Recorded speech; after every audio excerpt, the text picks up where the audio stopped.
Et bonjour YouTube et bonjour aux amis des films. Donc aujourd'hui je vous fais une petite critique, un petit retour sur un film que je viens juste de finir de voir, c'est Le Dernier Mercenaire. Donc mon avis là-dessus. Alors d'abord, moi j'ai pris ça comme un film d'action, j'ai pris l'affiche au premier degré.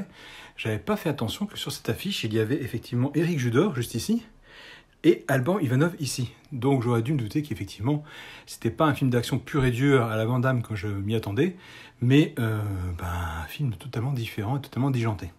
Alors, de casting, vous voyez donc il y a effectivement Jean-Claude Van Damme, je prends les plus connus, Alban Ivanov, Miu Miu qu'on n'a plus entendu parler depuis des années, Éric Judor de Eric et Ramsey, Michel Cremades, pareil, la dernière fois que je l'ai vu, c'était dans Le Boulet, avec Benoît Poelvoorde, très bon film d'ailleurs, au passage, et Fatsa Bouyemet qu'on connaît dans La Petite Histoire de France. Voilà.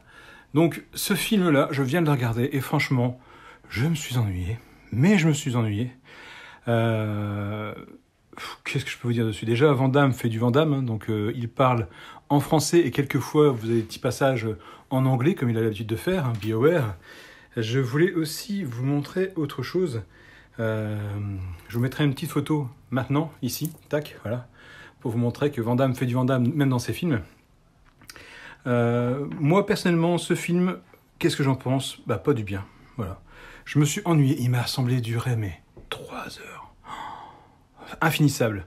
Donc c'est l'histoire de Jean-Claude Van Damme qui a eu un fils, donc ce monsieur, qui joue, personnellement, bon, il m'est égal. Et pour se protéger un secret d'État, il demande à ce que son fils ait une immunité diplomatique, etc., etc. Et il y a une petite histoire derrière qui se passe à quelqu'un qui se fait passer pour lui. Personnellement, j'ai pas aimé ce film, du tout. J'achèterais pas en Blu-ray, j'achèterais même pas en DVD, même en cassette vidéo, j'aurais pas acheté à l'époque. C'est un petit nanar, c'est dommage que moi, Van Damme, bon, je connais Van Damme de la grande époque, de Full Contact, de Bloodsport, etc., etc. D'ailleurs, il y a pas longtemps, j'ai re-regardé Full Contact, qui est disponible aussi sur Netflix. Franchement, Full Contact est bien mieux que ça. J'ai été déçu de ce film. Déçu. J'ai l'impression que Jean-Claude Van Damme, c'est fini, il n'arrivera plus à remonter aussi bon qu'il était à l'époque, parce que là, franchement, c'est un nanar, quoi. C'est vraiment à voir, mais alors au second, même au troisième, voire même 4e degré, tellement c'est...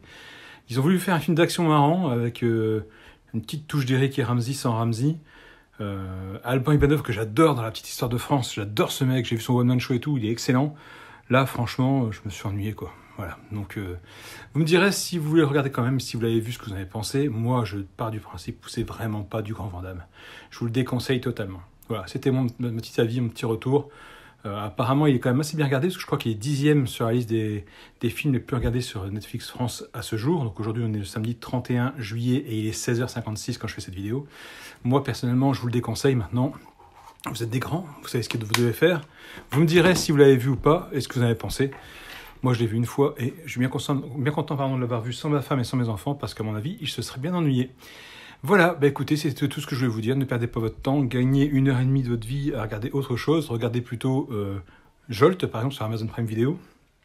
Ou alors L'Armée des Morts, qui est totalement différent, mais qui est quand même bien plus intéressant que ça. Le Dernier Mercenaire, franchement, c'est le dernier film que je regarde devant demain. Il m'a perdu, mais définitivement. Voilà. Écoutez, si vous n'êtes pas d'accord avec moi, vous pouvez me le dire en commentaire. Si vous avez aimé ce film, dites-le moi aussi. Si vous avez pensé à la même chose que moi, n'hésitez pas. Si vous avez des questions aussi, mais en tout cas, pour ma part, ce film m'a déçu. Voilà, allez, bonne journée à tous. Ciao, ciao, ciao.